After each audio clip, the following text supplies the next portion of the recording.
Mag-sorry ka, Kap, tuwing nagkakamali ka. Di ka kasi nagsosorry, tas sinisisi mo pa kampe. Inuuna yung sisi kaysa sorry no? Teka, baka kilala mo lang ako at lagi kang nanonood pero hindi ka pala nakapollow sa page. I-follow mo na yan. Isa lang ayaw pa. So ayon, nandito na tayo sa pang 717 araw ng isang game kada araw. Digma na! Aminado ko dyan sa sinabi ni Idol na imbis na mag-sorry ako pag nagkakamali, naninisi ako ng kampe. Yung tipong kapag namatay ako, naghahanap ako ng sisi. Mention nyo nga yung mga kilala nyo rin na ganun yung ugali. At kung nanood ka ng live ko kanina, Idol, makikita mo na palagi ako nagsosorry sa tuwing mamamatay ako. Unti-unti ko nang binabago yung mga pagkakamali ko. At i-comment nyo lang yung mga napapansin nyo. Kasi kadalasan hindi natin napapansin yung mga mali. At yung mga basher pa yung makakakita ng talagang pagkakamali mo. Unti-unti ko na yung binabago. Dati kasi hindi ko pinapansin yung mga bashers. Kung papansinin ko man sila, palagi ko silang binabara. Tinetake ko yung mga comments nila as attack sa akin.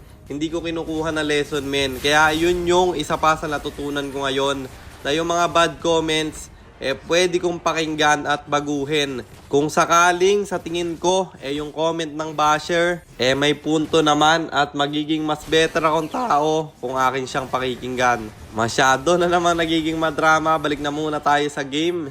Dikit lang yung laban dito. At nape-pressure rin ako dahil nakahanabi yung kalaban. Alam nyo naman na ayaw kong kalaban yan. Oo, hindi mapagana yan sa MPL. Pero dito sa RG, sobrang daya niyan kapag na-protect. May healer pa naman sila. Kaya hanggat maaari, sinusulit namin yung early game. At ang gusto namin matapos agad yung game na to. Kasi sa totoo lang, kung naka-Leo Mord ka, tapos full build yung Hanabi, hindi mo kayang patayin yan, lalo kung protektado siya ng mga kalaban. At pagkabasag ng Tori sa gitna, dumiretso naman ako dito sa baba. Inuunti-unti na namin yung Tori nila para pagdating ng Lord, wala nang sabog yung mga inhibitor.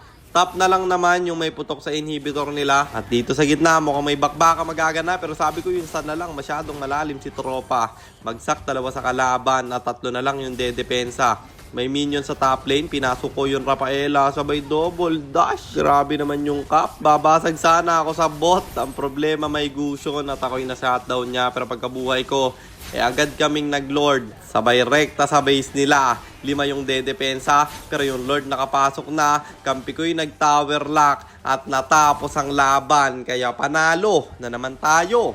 Endang standing na natin ay 608. 109, 608 wins and 109 losses. At para naman sa mga bago lang at hindi pa nakakaalam, yung ginagawa po natin content tuwing 9 PM ay 1 game per day.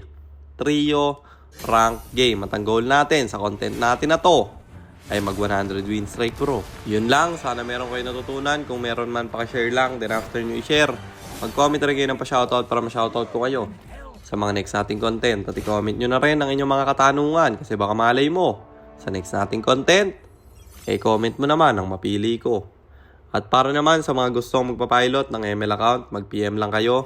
Nagre-reply ako at syempre, may bayad yun. Kahit hanggang anong rank, pwede nyo ipapilot kahit anong hero. Pwede nyo ipaspam basta may additional payment pag magpapaspam kayo ng hero. At yun lang guys, sana nag-enjoy kayo sa content natin na to. At shoutout sa iyo Ram Vicent, kay EJ Zamora, kay Ezekiel S, at kay JRS Ape. Maraming salamat sa inyong suporta. Mag-iingat kayo palagi. God bless. Paalam!